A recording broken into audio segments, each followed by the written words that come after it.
Assalamualaikum warahmatullahi wabarakatuh. Selamat pagi, selamat siang, selamat sore, dan selamat malam dimanapun rekan-rekan berada. Selamat datang kembali di mata kuliah Faktor Manusia dalam K3. Pada sesi kali ini, saya akan mencoba memaparkan salah satu teori kecelakaan yang berkaitan dengan faktor manusia di dalam K3. Teori ini bernama teori domino. Jadi teori domino ini merupakan model kecelakaan yang dibuat oleh Herbert William Hendricks yang dibuat pada tahun 1931 di dalam bukunya yang berjudul Industrial Accident Prevention: A Scientific Approach. Awal mulanya, Hendricks ini merupakan seorang engineer, mechanical engineer. Hendricks pada saat itu bekerja sebagai pengawas di perusahaan asuransi di Amerika Serikat. Selama ia bekerja di perusahaan asuransi ini, ia telah berhasil mencoba mengumpulkan ribuan data klaim asuransi terkait kecelakaan kerja. Nah, berdasarkan data-data ini, Hendricks kemudian menganalisis, lalu mencoba membuat model yang menggambarkan rangkaian peristiwa terjadinya kecelakaan dengan metafora atau perumpamaan seperti layaknya kartu domino.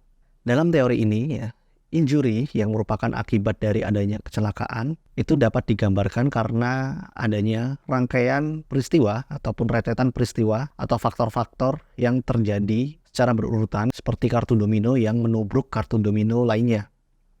Kartu-kartu domino yang dibuat oleh Hendricks yang mana terdiri dari 5 aspek ini terdiri dari aspek pertama, social environment dan ancestry, atau lingkungan sosial dan keturunan. Kemudian aspek ataupun faktor yang kedua adalah kesalahan dari pekerja atau fault of person. Kemudian yang ketiga adalah unsafe act dan mechanical or physical hazard, jadi tindakan tidak aman maupun bahaya mekanis dan fisik. Kemudian yang keempat atau kartu domino yang keempat adalah kecelakaan atau accident itu sendiri. Dan kartu domino yang paling terakhir atau yang kelima adalah cedera ataupun injury.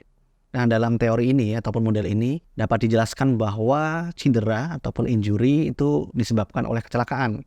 Dan kecelakaan terjadi juga karena adanya tindakan tidak aman ataupun bahaya fisik. Kemudian tindakan tidak aman dan bahaya fisik ini terjadi akibat adanya kesalahan manusia atau fault of person. Dan kesalahan manusia ini disebabkan oleh faktor lingkungan, sosial, dan faktor keturunan atau social environment dan ancestry. Jadi kita dapat melihat penyebab kecelakaan itu secara linear dengan melihat ke belakang berdasarkan faktor-faktor yang digambarkan dalam 5 kartu domino ini. Nah, berdasarkan model domino ini, Hendricks berpendapat bahwa kecelakaan dapat dicegah dengan menghilangkan salah satu faktor sehingga menghentikan efek kartu domino akan terjatuh menubruk kartu domino yang lainnya. Hendricks di sini berpendapat bahwa tindakan tidak aman dan bahaya mekanis ini menjadi faktor utama dalam terjadinya kecelakaan. Sehingga menurut pendapat beliau ini diusulkan bahwa dengan menghilangkan faktor sentral ini akan membuat faktor-faktor sebelumnya menjadi tidak efektif dalam mengakibatkan terjadinya kecelakaan. Kesimpulan dari Hendricks ini muncul atas dasar hasil analisisnya terhadap ribuan data klaim asuransi terkait kecelakaan di mana 90% dari kecelakaan tersebut itu disebabkan oleh tindakan tidak aman dari pekerja. Oleh karena itu, di sini Hendricks merekomendasikan untuk mengangkat kartu domino unsafe act yang berada di tengah untuk dihilangkan sehingga kecelakaan dapat dicegah. Dari hal ini dapat disimpulkan bahwa Hendricks itu fokus kepada faktor manusia, yaitu unsafe act atau tindakan tidak aman dari pekerja. Ini menjadi faktor utama dalam terjadinya kecelakaan. Selain teori domino yang dibuat oleh Hendricks, adapun teori domino lain yang mencoba mengembangkan atau memodifikasi teori domino sebelumnya yang dibuat oleh Hendricks, dan teori ini dibuat oleh Frankfurt dan Germain pada tahun 1985, yang mana teori ini sering disebut juga sebagai loss causation model. Burt and Germain dalam teori loss causation model di sini menambahkan bahwa penting untuk menambahkan faktor ataupun aspek dari manajemen ataupun sistem untuk mencegah dan mengendalikan kecelakaan. Hal ini terjadi karena industri ataupun perusahaan ini semakin modern kemudian teknologi makin maju dan berkembang dan organisasi itu sendiri semakin kompleks sehingga diperlukan adanya peranan dari sisi manajemen untuk mengontrol kecelakaan. Peranan dari manajemen ini digambarkan pada kartu domino yang pertama yang disebut dengan lack of control atau kurangnya pengendalian. Dalam ilustrasinya, di gambar loss causation model ini kurang lebih menggunakan prinsip yang sama dengan teori domino yang dibuat oleh Hendricks. Jadi menjelaskan bahwa peristiwa kecelakaan sebagai suatu rentetan kejadian sebab akibat secara berurutan ataupun linear.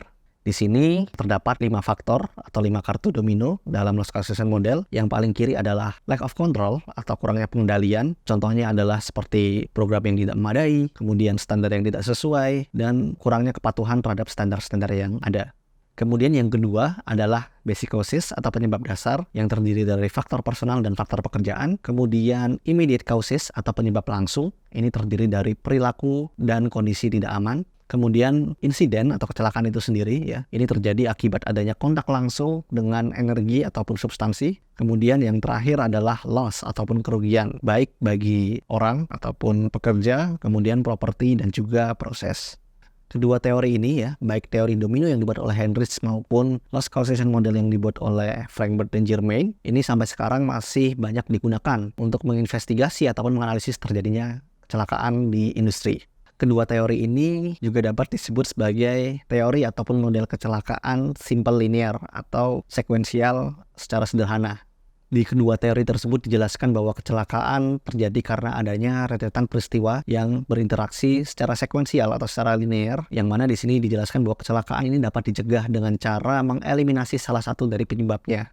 Dari sini, dengan model ini nanti fokusnya adalah mencari root cause atau penyebab utama yang mengakibatkan terjadinya kecelakaan.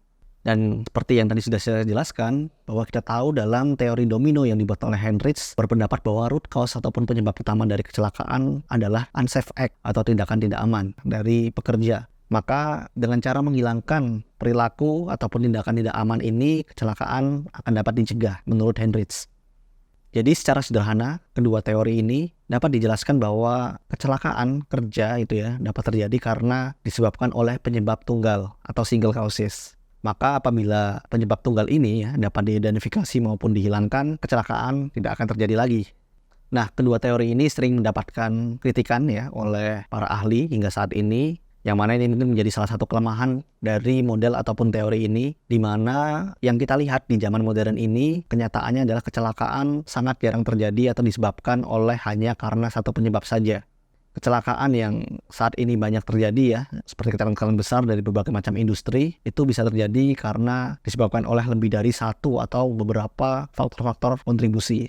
Oleh karena itu, banyak ahli berpendapat bahwa teori domino ya, ataupun loss causation model dan teori-teori yang menerapkan prinsip ataupun pendekatan linear ya, simple linear atau sekuensial, ini hanya akan efektif untuk menginvestigasi kejadian-kejadian kecelakaan yang sifatnya tidak kompleks.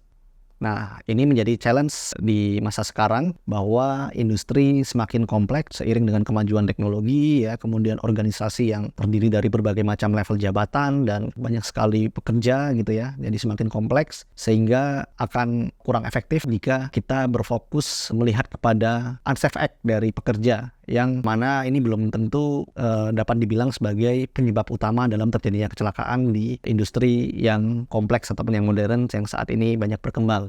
Sebagai penutup, di sini dapat kita lihat bahwa teori domino ya, khususnya yang dibuat oleh Heinrich, ini manusia dianggap sebagai penyebab utama, atau dalam hal ini bisa kita sebut sebagai human as hazard ya, atau manusia sebagai hazard dalam terjadinya kecelakaan kerja.